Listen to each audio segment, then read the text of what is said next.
तो त्रिभुज चैप्टर में हम लोग पहले त्रिभुज की समरूपता पढ़ेंगे। त्रिभुज की समरूपता का अर्थ हुआ कि जैसे छोटे त्रिभुज और बड़े त्रिभुज एक रूप के हों तो त्रिभुज समरूप कहा जाएगा। अब त्रिभुज समरूप होने कैसे हम जानेंगे कि दोनों त्रिभुज एक रूप के हैं। इसके लिए आपको कोण पर ध्यान देना होगा कि इनके जो कोण है संगत कोण के बराबर होना चाहिए। जैसे कोण ए कोण Q बराबर होना चाहिए, कोण B जो है कोण Q के बराबर होने चाहिए और कोण C जो है कोण R के बराबर होना चाहिए। तब जा करके दोनों त्रिभुज हम पहचान लेंगे कि समरूप है। और दूसरी पहचान हम भुजा से करते हैं कि इनकी संगत भुजा, जैसे AB की संगत भुजा PQ है, BC की QR है और AC की PR है। अगर इन संगत भुजाओं का अनुपात समान है तब भी दोनों त्रिभुज समरूप हो जाएंगे। अब इसके लिए आइए, अब समरूपता में इन्हीं गुणों के आधार पर समरूपता 4 प्रकार की है। पहला है कोण कोण कोण समरूपता।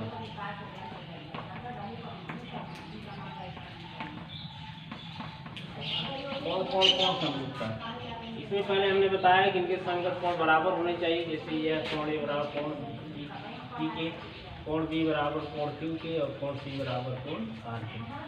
ये जैसा है तो वह त्रिभुज समरूप हो गई और इस प्रकार की समरूपता को हम कोण कोण कोण समरूपता कहेंगे। दूसरा हमने भुजा के बारे में बात किया। ये दो त्रिभुज समरूप तब हो गई जब इनके संगत भुजाओं का अनुपात समान होगा। इसके लिए संगत भुजा का अनुपात, जैसे AB की संगत भुजा PQ है तो इसको हम भू समरूपता कहेंगे। भू समरूपता।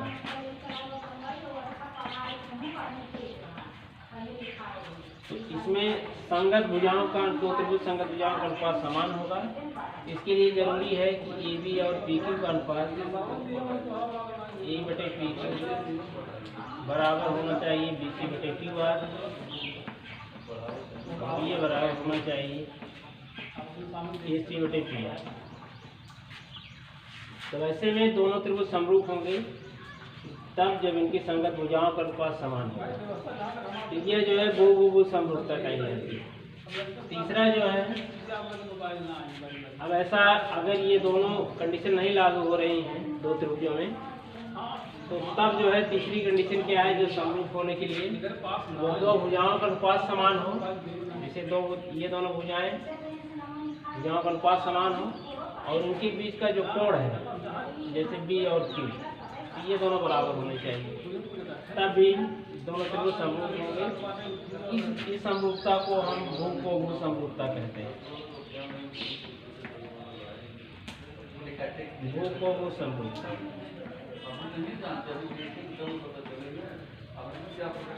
यानी दोनों भुजाओं के बीच में कोण होना चाहिए। तो अब इसके लिए आप AB/PQ, AB संगत भुजा PQ है, यह बराबर होना चाहिए BC की संगत भुजा QR है। ये दोनों भुजाएं हो गई और जिनके बीच का कोण B बराबर कोण Q होना चाहिए। यदि ऐसा लागू हो रहा है तो वह भू समरूपता कहा जाएगा।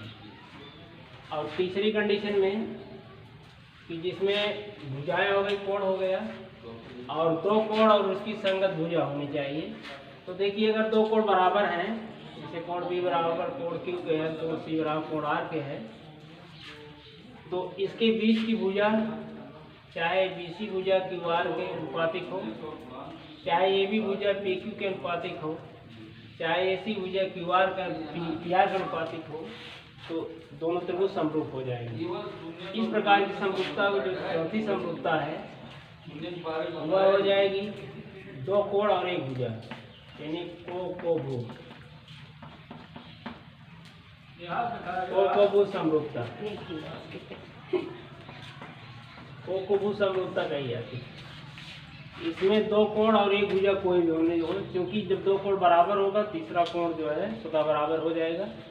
तो अब इस हमारे चित्र में दो कोण ले लेते हैं, जैसे कोण B बराबर कोण Q के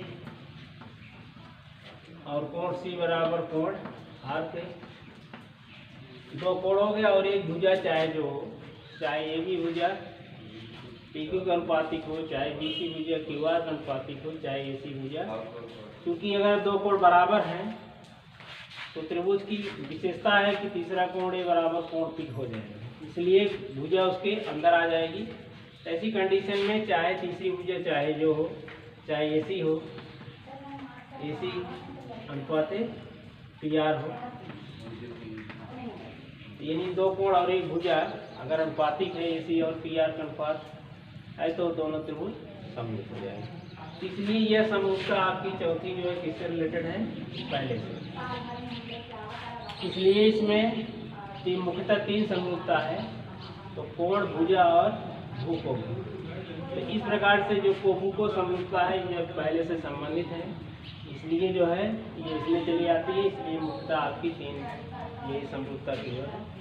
अब इसके बाद जो है इससे संबंधित हम प्रमेय आपको अगले दिन बताएंगे कल।